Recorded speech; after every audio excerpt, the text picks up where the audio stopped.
Good morning. Good morning. Reporting live from my new little office area. And I am Tina Swithin, founder of One Mom's Battle, author of Divorcing a Narcissist. And you are with us at Coffee with Tina, where we come together and talk about all things related to high conflict individuals and the family court system. I see Jenny. Good morning, Jenny.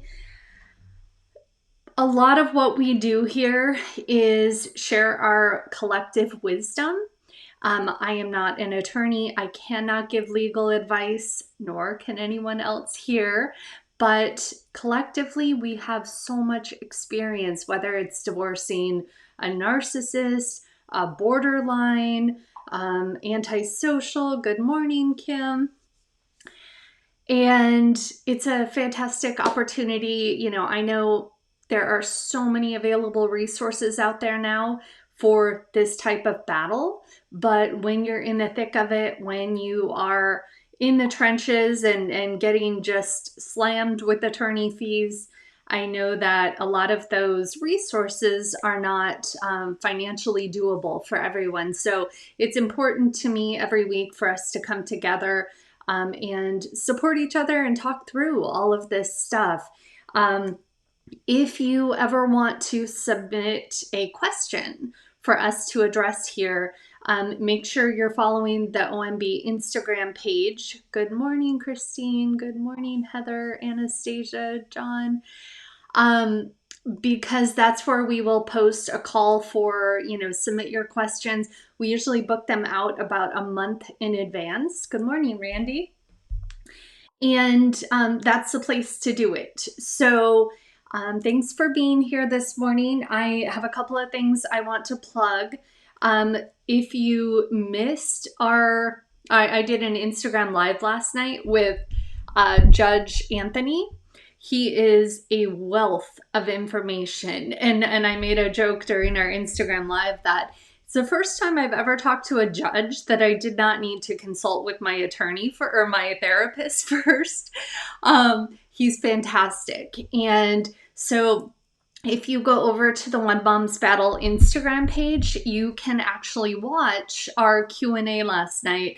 Everybody, OMB members submitted questions, and I kind of rapid fire to Judge Anthony, and it was just an amazing. I have had so much feedback that he and I need to continue collaborating on things, and I'm really excited about doing that because I pressed him like, how do we change things? How do we get in front of these judges who have zero training in domestic violence? And and I know he has a whole bunch of resources over on his page. So make sure you Google him if you haven't already. I know he's got a huge platform on TikTok, but lots of other areas to find him. Family Court Awareness Month. This is my heart project. I work, all year so that I can dedicate my time and volunteer to, thanks for the feedback on that, Anastasia, to dedicate myself to putting this issue on the spotlight. And for those of you who don't know what Family Court Awareness Month is, last year was the first year. And my family and I jumped in an RV with logos all over the back of it from all different advocacy groups. Danielle Pollock, the National Family Violence Law Center, the Safe Child Act, or the Stop Abuse campaign, all of those things. And we did stops all the way coast to coast, got advocates together, got people together, had speaking events, media. Fantastic. And we had a lot of influential people, government reps on board to kick us off in California. So this year, because of COVID and travel isn't very easy, we have decided to go a different route. We want to put your city on the map. And I just filmed a video here on YouTube yesterday. If you did not watch it, it'll give you all the details. But all we need you to do, and you can actually Google or go to familycourtawarenessmonth.com. It's in November. We're trying to get a head start on it now. But all we need you to do is send an email to your mayor. You don't have to be public on this, or you can have a friend or family member do that for you. And we've already written a template letter. It's available on the website. All you do is cut and paste, send it to your mayor, CC me at tina@familycourtawarenessmonth.com.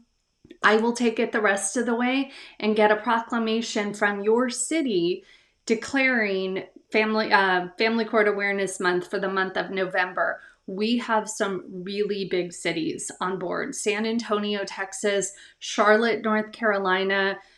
We just got Kansas City, Missouri this week, El Segundo, California. People are really embracing this, and you'll be able to read the copy. If you go to that website, you can actually see the sample proclamations that as we get them, we're putting them up on the website. And it is literally declaring that your town observes Family Court Awareness Month. And we were careful with the wording because our message really is that there is research available to protect kids. The ACE study, the Saunders study, the study out of Santa Clara University on high conflict individuals and how they ravage the court system and this whole process. And so the research is there. We want it incorporated into the courts. We want that to be the foundation that the judges are making these decisions. And so we've put all of that wording into the proclamations.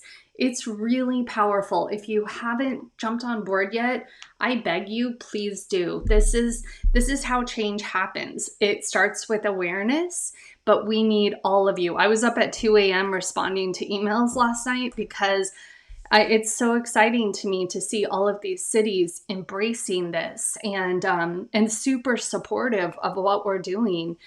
Jacksonville, Florida jumped on board yesterday. They're actually creating a resolution. So really good stuff happening, and it gives me so much hope. Couple other things. I should breathe. Good morning, everybody. Thank you, Gigi. I would love autumn weather. It's not here yet. If you're in California, please email Governor Gavin Newsom, regardless of how you feel about him, and tell him to sign Senator Dave Min's bill, SB 654. You can Google that. You can go to Senator Dave Min's Facebook page and share his message. And we need to get, it's on its way to the governor's desk if it's not already there. That bill will help to protect kids in California. So please, please, please help out. Ohio, you have a 50-50 bill in the pipeline right now, and your state needs to mobilize. This is another plug for the OMB state chapters. I am really dependent on all of you in each chapter to get to know each other, to connect. Some of those groups are super active, and others you can hear crickets. When something like this comes down the pipeline, for me to be able to go into your group and say, hey, we need to mobilize, we need to jump on a Zoom call and knock this bill down, because 50-50 is the worst thing that can happen to any of these states. We've seen what it's happened in the states where it's already passed. So if you are in your local chapter of OMB, start getting to know people, start posting in those groups, start connecting so that when we need you, you're already a tight, united force. And if you don't know what I'm talking about, go to ombchapters.com and join your local chapter of OMB. Now I'm going to get to the questions, everybody. Elisa, thank you so much. I would love your help with Maryland. I don't think we have anything for Maryland yet. In Minnesota, we need you in Minnesota. Gigi, thank you. Yes, we need all of you. Cincinnati, let's do it. I am dependent on all of you for help with this. First question, at what point does the court stop allowing abusive litigation? It depends on the judge.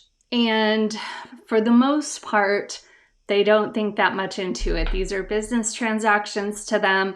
They don't pay, yes, some high conflict cases after a while start to stand out to them. I mean, I just had a court date, which is so crazy to say this, but I just had a court date this week because I'm trying to get my files from minors counsel. And sure enough, my ex-husband showed up. And here's what this will kind of give you a little bit of light at the end of the tunnel. My ex-husband tried to interject, and the judge basically told him, "Sir, you're not a party to this action, and your opinion basically doesn't matter. So you're welcome to observe if you'd like to, but it's just, so." But when the judge pulled up our case and she read it, what the next case was, she goes, "Oh, okay, yep, got it. Okay, I know what this is about." When you start to get to that point where the judge cringes and reads your name, then they're starting to get it. But anything below that, they don't pay attention unless it's really called to their attention how bad things are or how high conflict. And then for those of you who are in cities or states where you just have revolving judges, it's even harder to get on their radar because you've just got a revolving door of people and nobody with one laser focus on the case. Here in California, we have a vexatious litigant, a label that you can request to be put on someone. I'm summarizing it, but they end up on a list and they're not supposed to be able to use the court to further abuse you. However, I know a mom in California here who she was successful in getting her ex on the vexatious litigant list. And he's still filing motion after motion and the court's allowing him to. There's going to come a point where, they'll probably be successful in getting it to stop. But that speaks volumes to me that even if you get him on that list, he can still use the system to terrorize you. And that's very much what this is. I've always maintained that the day I filed for divorce, or my ex-husband filed for divorce, and we received that case number, it's almost like you're assigned your own personal terrorist on that day. And I know many of you that resonates with you because that's how you feel also. Heather asks, what's 50-50? 50-50 parenting time. Thanks, Jen, for chiming in on that. So that it's an automatic presumed the kids get split in half like property. And if two parents and two healthy parents and their kids are old enough come to that agreement on their own, fine, but I will say I don't think 50-50 is good for any child to be bouncing back and forth. So we try to mobilize forces in each state whenever one of these bills come up, and it's a big thing to go up against. So we need all hands on deck. But when it comes to the abusive litigation, the frivolous motions, depending on the judge, some of them just don't care. Some of them are so calloused or so narcissistic themselves that it doesn't even register on their radar. They don't care. They're just clocking in, clocking out, and whatever lands on their desk, so be it. And those are the ones who really, can justify that approach because they have the victim blaming mentality that you married the person, not our problem to fix. And that's a pervasive issue in the courts. If you are able to, really show, for example, if my ex had filed 13 court dates in a 12-month period, which in my situation, it was reversed. I was the one constantly filing. And I do remember at one point, opposing counsel said to the judge, she's a vexatious litigant. And the judge actually laughed and said she is not a vexatious litigant, meaning I had real concerns for why I was continuing to file with the court.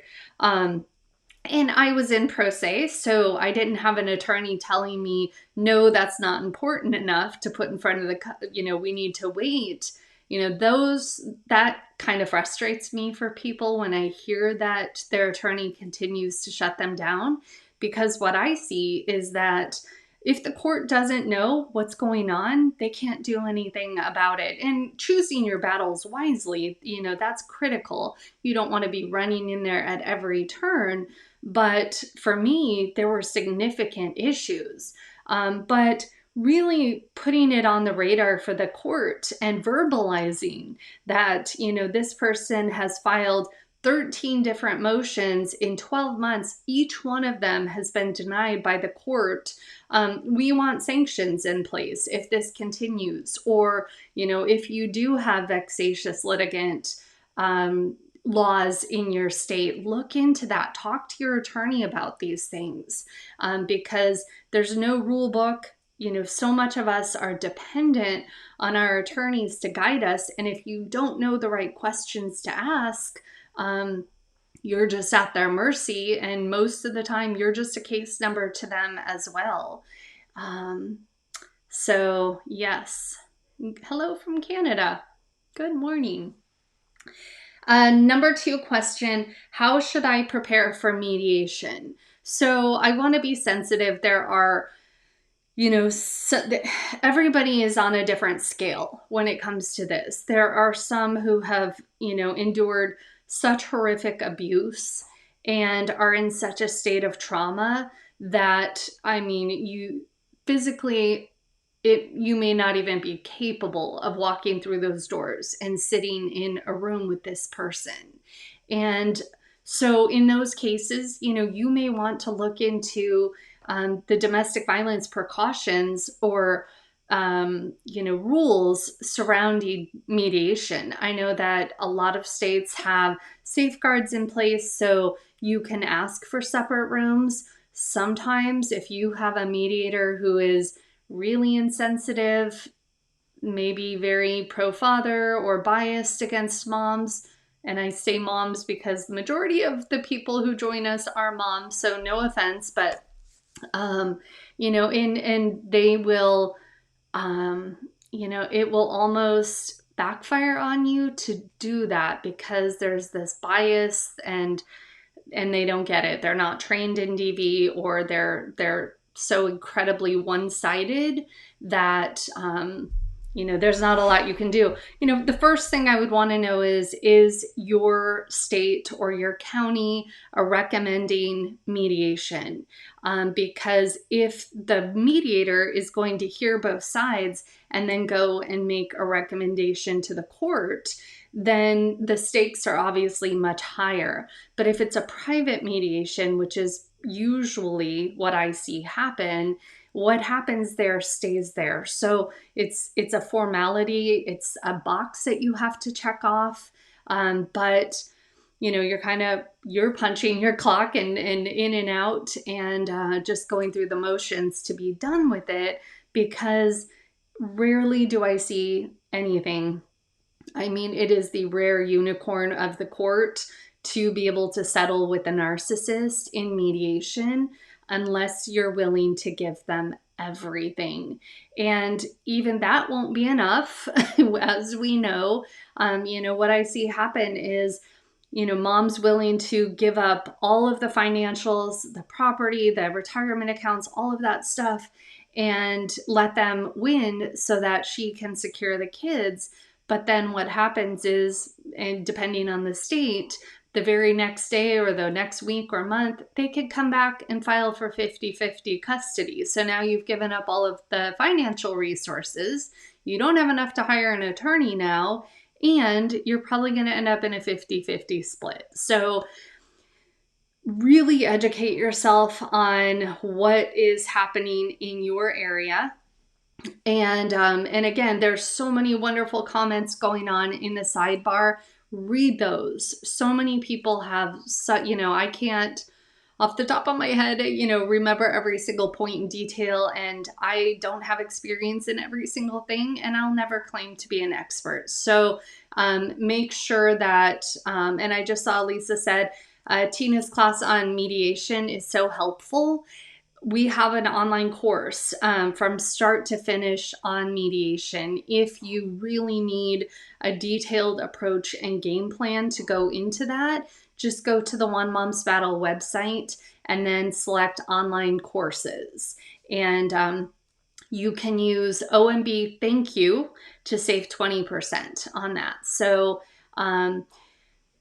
somebody said, can you give a link to OMB state groups again? Just in the web browser, put in ombchapters.com, and it will give you all of the information that we need to let you into the group. And we are super strict about submission requirements. We do ask for a driver's license because I care about your safety. I care about the safety of the group members, and we do have trolls who try to penetrate the groups. And I still can't guarantee 100% safety because it's an online forum, but we really do go above and beyond what most people do to show that the people in our groups are who they say they are. So, and I am the only one that sees that information. Just to ease your mind, I look at it, I verify names, and then it goes in a subfolder in my Gmail, and no one else ever sees that. So just ease your mind on that.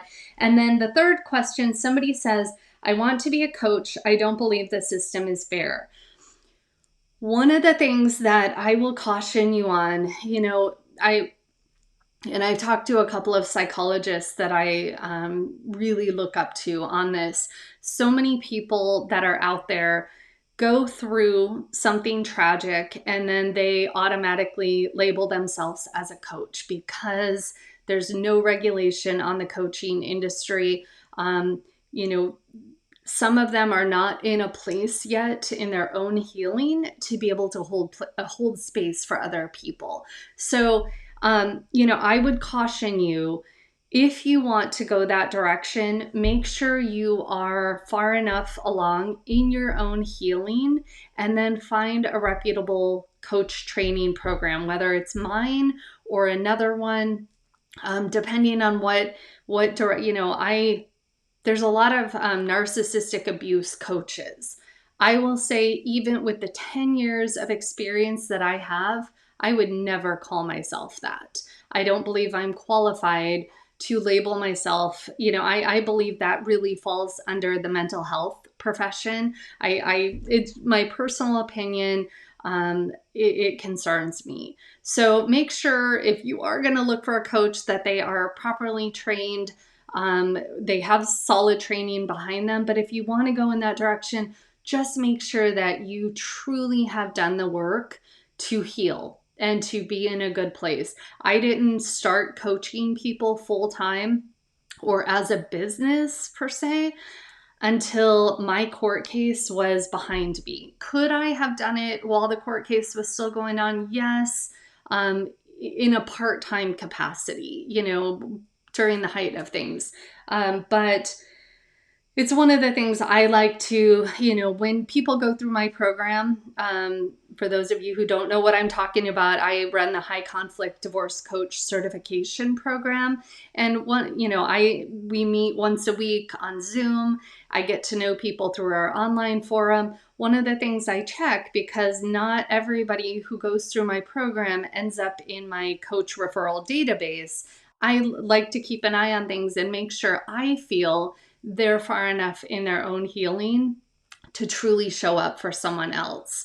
Can we get the references on coaches? I emailed, haven't heard back. I think I would be glad to provide references for those who say it's okay. References on the coaches on my website. So any of the coaches who are listed on my website have applied to be, once they've done my program, then they apply to be listed. Some people go through my program just for their own strategy, for their own case. They don't really intend to be a coach, and that's fine too. But then there are others who, don't want to publicly be known doing what they do. So they may not have applied to be on the site, but not everybody who goes through my program, I feel I would be willing to put my name and stamp on them to promote them in our coach database. If you are looking for a divorce coach, you can go to myhighconflictdivorcecoach.com and you will find our whole database of coaches who have graduated from my program, applied to be listed in my database, and yes, Gigi says, I've seen that most coaches have their own website and list their experience and references there. And several of the wonderful people joining us today have been through my program, and they are wonderful resources. So, all right, everyone, happy Friday. I have so much work to do. I ask you to get your city on the map with National Family Court Awareness Month. I need more coffee. All right, take care. Happy Friday, everyone. Bye-bye.